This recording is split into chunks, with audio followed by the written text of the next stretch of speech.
Festival the other day. I was watching it on TV, and they had like glasses that were just a little bit bigger than a thimble, to try all the different beers, so you wouldn't get shit-faced when you're trying 50,000 different beers. Maybe something like that would help, at the higher concentrations, Oh, it's definitely. But we'd like to, I'd like to see how it would work out. You know what I mean? Because if you have 10 different meaderies there, you have to pay for their product. It has to be worthwhile for them to come. And I'm not looking to make a profit. I would just like to get the exposure. And if it grows, you could always do something next year, make it bigger, make it better, a different venue, a bigger place. But you have to make it worthwhile for everybody. Have you got a date set yet? No, we're still waiting for Kuzmi's place to open, and then we're going to see how he's doing and what we could fit in. But what's good about Kuzmi is he's a professional jazz musician. He plays basso saxophone. So he has a piano already in his brewery. He was playing the piano there the other day when I visited. Nice. And he's a great musician, and I'm sure he's going to have a lot of great jazz there. And the funny thing about Long Island City now, Long Island City has about 9 or 10 breweries within walking distance of each other. Really? Yes. Jeez, all the time I spent in Woodside, and I didn't have that. Well, it's the way it is now. Oh, I think cool. within where Brooklyn Brewery is, I think there's 4 or 5 breweries within walking distance of each other now. Call it a mead BQ. Ooh. And then people come for the barbecue. More of a meetup. A meetup, yeah. I like that. I like that one, meetup. Yeah. Yeah, meetup is good, and that's already in parlance. Hopefully nobody copyrights it. No, not yet. I'll write it down in an envelope and send it to myself. There you go. So, but I think something like that, it's coming about that time, and I think a lot of guys, small places would like the exposure. And if we could do something in New York City, I'd love to have a helping hand in it. I think that would be super. I think that would be super. I'd drive up for that. Hell, I'd go. You see, that's the whole thing. You never know who's going to come up. Yeah. And, well, Manny, all you got to do is get to North Carolina, is going to be hard then on you can carpool. Yeah, you're right. Like you never know who's going to come. I mean, I think you could probably get... I mean, shoot, even if nobody comes from west of the Mississippi... It's from Midtown. 2 subway stops. Nice. Yeah. What's that like? Sutter or Sumter? What 7 train stop is it? Is it near? It's later. It's the first one. Oh, okay.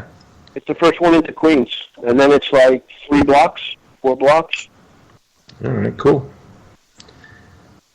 Sounds like a good time. Yeah. Well, we hope so.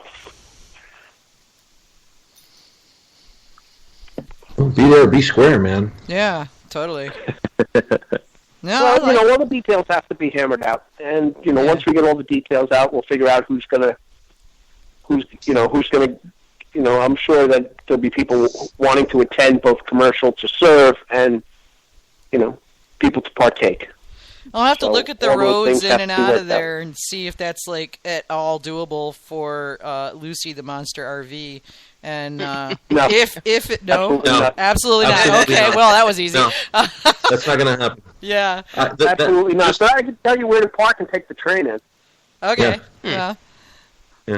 Just the truck that pulls the RV is going to have a problem driving around. Yeah, I'll probably be driving the more fuel efficient vehicle in any case. But it was just to idle. If there was a way to get it in there, it's Lucy the Monster RV sleeps 9. So, Yeah. Bob, don't forget to ask for volunteers, because you'll probably get a load of those from the Got Mead group too. Yeah, and you've got a big and active brew club up there too. That'll probably be no trouble whatsoever to get minions to. New York has a lot of great brew clubs. We have our picnic is last week, and I think we have 6 homebrew clubs at our picnic this year. The Luminaries, Northern Westchester, Dogs Sport, Poor Standards, New York City Homebrewers Guild. That's a great brew club name. I love it. So, and what we do is we get together every year for a picnic, and it's like, bring out your best homebrew. Everybody brings, this year we have a Secret Santa bottle share. So you bring a bottle and you write what it is and who it's from, and whoever gets your bottle comes to share with you. Oh, that's so you can talk about your homebrew. Nice. Yeah. That so we get a roast really cool. pig. Oh, nice. And it's potluck. We rent the pavilion in the park right on the Hudson River. It's beautiful, overlooking the Palisades. And usually we get over 100 people. Wow. It's a really nice day. Some of the clubs get buses. The club's got a bus to come up from Brooklyn. Cool. Yeah, so we have a very active homebrew community in New York City. It sounds like it. Well, there I think you just nailed one of the resources to make sure you get the 200 people you need for this thing in the fall. Yeah. Shoot, we'll be probably lucky to get tickets because the New York brew clubs will snap them all up. Yeah. They'll be like, "Oh, you're from out of the area." There is so much going on. That's great. Actually, like every day. Weekends, there's festivals, there's different parades for different nationalities. There's street fairs, but there's something all the time. You can do something every weekend. There you go. That's one thing I really enjoy when I visit the city. We live way out in the country, and we love that it's quiet. We don't have neighbors, but you have so many things to do. And then just even the ethnic foods and spice shops and all the different things, entertainment, whatever you can imagine. I can order stuff online, but it's not the same same as walking in the store and smelling it and seeing it. Yeah, no, I love Middle Eastern spice shops with all the dried fruits and everything like that. And the recipe that I posted on Got Mead the other day about the fruitcake, I go down to this Middle Eastern spice store and I buy all my spices. I buy all my dried fruits there and everything. So tell us about this recipe for those who weren't on the Got Mead group and didn't see that. A couple of years ago, I was over at my friend Chris's house, and we were going through about what we wanted to brew.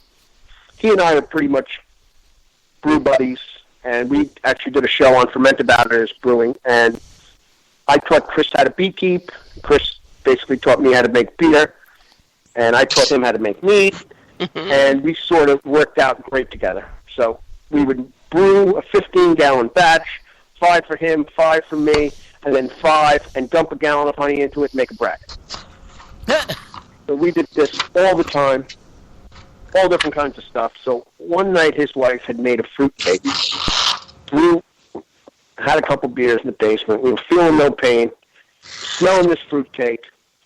He went and came down with the recipe book and wanted to know what was in the fruitcake. So that night we developed a recipe to make fruitcake stout. So we took all the dried fruit that were in the stout, that were in the fruitcake, and we said we were going to add them to the stout. So what we did was I picked up all the stuff in the city. I steeped water on the stove. I chopped up all the fruit that I was going to use. I think it was citron, pineapple, figs, dates, and raisins. But they're not nutrients. No, they're GMO, non-nutrient raisins. There you go, the non-nutrient kind of raisins, yeah. So we put them all in, steeped them in water, and we took a potato masher, mashed them all up, made sure they were all rehydrated. Then we strained it off, and we reserved the water. And then we put another gallon of water on and put the fruit back in. There was still sugars, residual sugars. So we did this 3 or 4 times to take all of that, all the sugars and fruit flavoring out. Then we simmered it down, did a little reduction. It was just a light boil, and then we added it to our beer on flame out.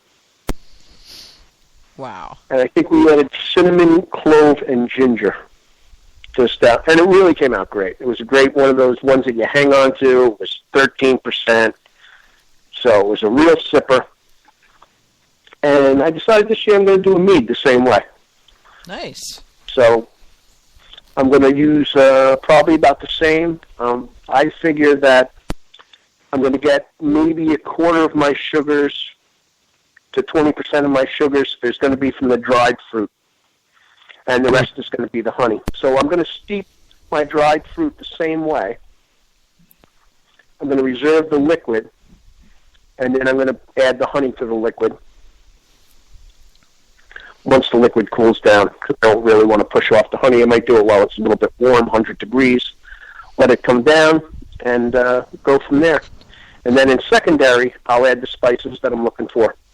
Okay. If I add candied ginger in the front of it, on the primary into the pot, and I seep it, then I probably won't look for it on the back end. But it's going to be a work in progress that I taste when I go into secondary and figure out what I need. Yeah. Or what I want it, to come through. Fruitcake mead. I like it. I can imagine it. I know with you making it. Taste. I know with you making it, Bob, it's going to be awesome. Having had all the other ones that you've made, I can just imagine all the different fruit and spice. Hope it makes it to the next major cup. Balance of honey. If there was a little, maybe some, I hear a lot of people talking about avocado honey now, but I was thinking maybe a little bit of buckwheat and some clover. Mm-hmm. If I want, maybe I'll put some roasted nuts in there too. If I want to get that little bready thing going on, maybe some roasted walnuts or roasted pecans. Yeah, throw in some orange blossom honey. Yeah, that's true. I was thinking of a little orange or maybe lemon zest, so I get a nice little citrusy note on the nose. Oh, yeah. Okay, Sergio just pinged me. He's ready, so we're going to bring him in, too. This is going to get really fun. Right. Yeah. Oops, I think I just called his phone. Shoot. Hang on. Call his Skype. Well, he said he wanted me to call him on Skype, so... There we go.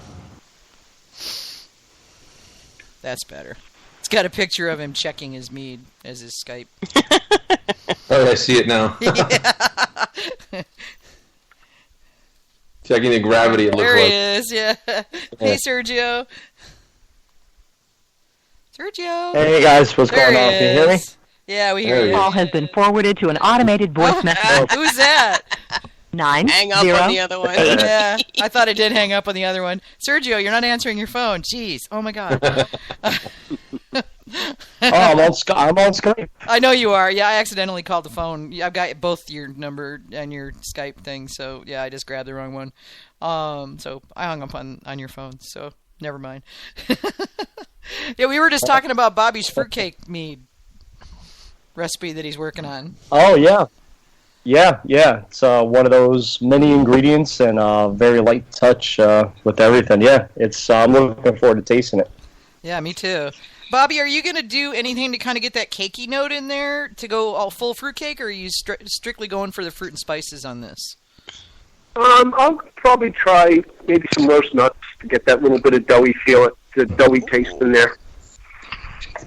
I'll roast nuts in the oven, and just to burn off the oils at a low temperature for 35, 40 minutes. Yeah. And I'll add them. Oh man, I can't wait to. I'm gonna be like standing in line in front of the suite door at the Mazer Cup, and I'm gonna like elbow people mercilessly just so I can actually get to try your friggin' meads this time. Sharpen your elbows. Yeah. You can stop by Sergio's. I bring them down there all the time. Yeah, that's what I need to get back up to Sergio's anyway. Sergio, is it Pepino? The cucumber mead, is it out yet? No, not yet. We haven't even started it yet. We don't know if we're going to make it for the summer. If we do, it's only going to be like, at most, maybe like a 15-gallon batch. Oh, shoot. Wow. Can you pull a bottle for me? I'll pay for it in advance. You know how much I love that. Yeah, we've been focusing on the session mead stuff, but that's one that's just, we're really tight on time. It's me and my brother full time, and oh gosh, we got enough stuff on our hands, and that's just one very labor-intensive mead. Yeah, I suppose. It sure was good, though. Oh, my gosh. I really, really enjoyed that. Seriously? That's my phone, in case y'all are wondering. I forgot to turn the sound off on it.